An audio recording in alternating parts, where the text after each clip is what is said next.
Hello. अभी हम efficiency of DC machine पढ़ेंगे। डीसी मशीन की कंस्ट्रक्शन वर्किंग हम ऑलरेडी समझ चुके हैं। डीसी मशीन में जनरेटर और मोटर दोनों कंबाइंड रूप से आते हैं। अब डीसी मशीन में इनपुट पावर हमने दी। यहाँ डीसी मशीन इस ब्लॉक में दिखाई गई है। इसके अंदर डीसी जनरेटर भी हो सकता है और डीसी मोटर भी हो सकती है।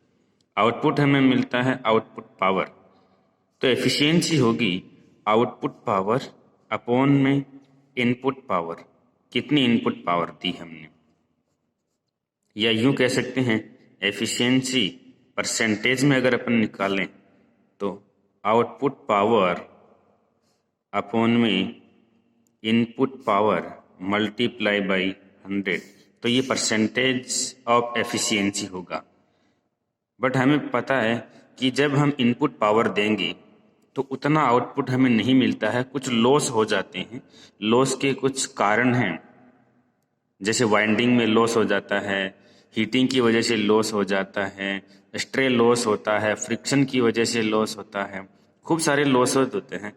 तो मान लिया कि जो आउटपुट हमें मिला पी आउटपुट पावर, वो मिला इनपुट पावर माइनस लॉस, यानी कि इनपुट पावर में से जो लॉस हुआ वो माइनस कर देंगे तो हमें आउटपुट पावर मिला। तो पी आउटपुट की जगह में ये वैल्यू रख सकता हूं, या इसकी जगह में ये भी लिख सकता हूं कि P input equals to P output plus loss कितने हुए, इन दोनों को 1 by 1 रख के देखते हैं। तो एफिशिएंसी आपकी हो जाएगी, percentage of efficiency will be, output power की जगह में ये वैल्यू रखता हूं P input minus loss upon में इनपुट पावर इनटू 100, या दोबारा हम लिखें इसको तो इससे डिवाइड कर देंगे, सेपरेट करें 1 minus loss upon P input power into 100,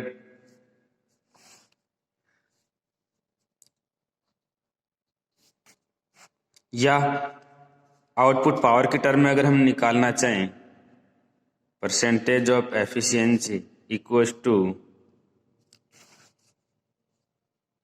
P output power upon में इनपुट पावर की वैल्यू रख देंगे अपन, पी आउटपुट प्लस लॉस होते ही है यहाँ से, तो P out plus loss into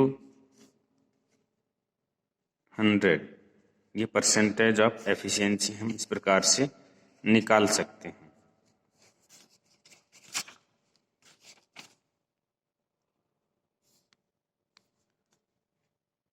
loss जो होगा वो होता है P input minus P output, output power जो मिला। अब लॉस की जगह ये वाली वैल्यू हम रख सकते हैं तो वापस वही फॉर्मूला हमारा बन जाएगा। इसलिए हम प्रूव कर सकते हैं percentage of efficiency equals to P output divide by P out plus P in minus P out into 100। तो ये पी आउट से पी आउट कैंसिल, वापस वही फॉर्मूला हमारा बन जाएगा P out upon P input into 100। तो हम ये डिफरेंट वैल्यू या डिफरेंट फॉर्मेट में हम एफिशिएंसी निकाल सकते हैं। अब सपोज इनपुट में हमने जो पावर दी वो वोल्टेज और करंट से निकाल सकते हैं, कितना वोल्टेज इनपुट है, कितना करंट जा रहा है, और उसके करस्पॉन्डिंग हमें आउटपुट कितना मिल रहा है, तो हम आउटपुट निकाल सकेंगे। और आउटपुट और इनपुट पावर दोनों हमें पता लग जाएगी तो मशीन की एफिशिएंसी हम आसानी से कैलकुलेट कर सकते हैं। इस प्रकार डीसी मशीन की एफिशिएंसी हम निकाल सकते हैं।